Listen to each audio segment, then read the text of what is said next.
Nintendo once again had a presence at San Diego Comic-Con this year, and Katie and I couldn't have been more psyched. If you watched our video last year, you will know that Nintendo's presence at Comic-Con was called the Nintendo Gaming Lounge. This year, they branded it a little bit differently, calling it the Nintendo Switch Family Lounge, and they had some events that were more geared towards children, but for the most part, it still felt like an E3 light, just with only Nintendo games. And for Katie and me, as grown adults, it was still epic. And it once again took place at the Marriott Marquis in San Diego, pretty much right next door to Comic-Con. You did not need a badge to get in, though. An awesome plus for people who maybe had a day that they couldn't get into Comic-Con when they were buying badges. And this gave them something to do. The lines are something I want to talk about. They made the line situation a lot better. Again, if you watched our video last year, you'll know that it was pretty crazy to get in. But this year, as you can see here on the left, that is just a line that we heard moved in like 25 minutes. We didn't actually get in that line, but that was only to play Super Smash Bros. Ultimate, which was an awesome idea on Nintendo's part because they knew that most people were coming just to play Super Smash Bros. Ultimate.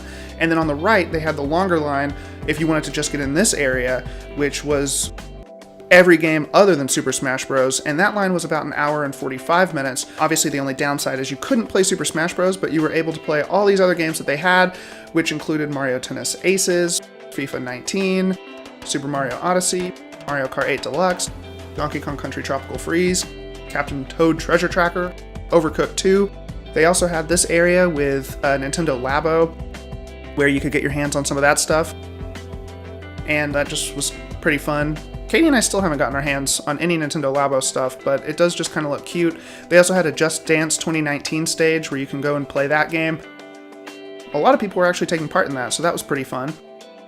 They also had an area where you could register with a parent and a child to do a speedrun challenge for Donkey Kong Country Tropical Freeze. It had to be a parent and a child, but you could play a stage in Donkey Kong Country Tropical Freeze and try to get the high score, and the fastest time compared to everyone else competing. And they had like a leaderboard where they showed everybody's times.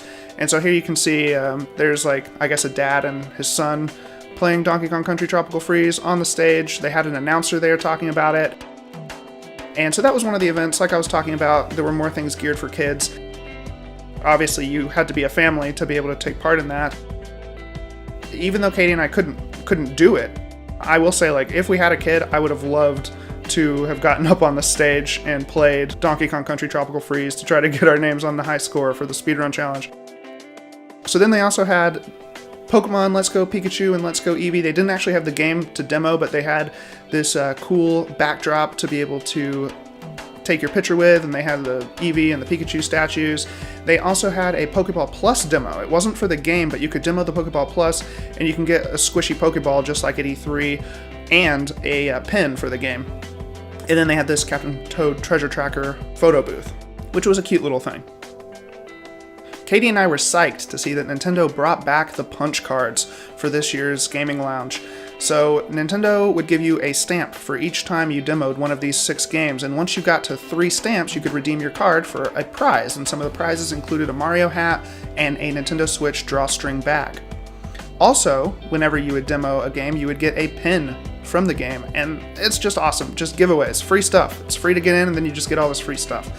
Here you can see the area that is gated off for the Super Smash Bros. Ultimate demo area. So they had it very separate. They didn't want people waiting in the short line and then sneaking over into the Family Lounge side.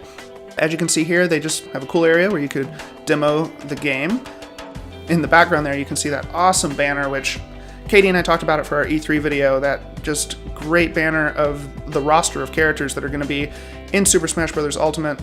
And I want them to release this as a poster so bad. We would buy that so fast. What I'm wondering what they're going to do, though, is I fully expect them to reveal new characters that are going to be in this game, and are they going to update the poster or the banner? I don't know.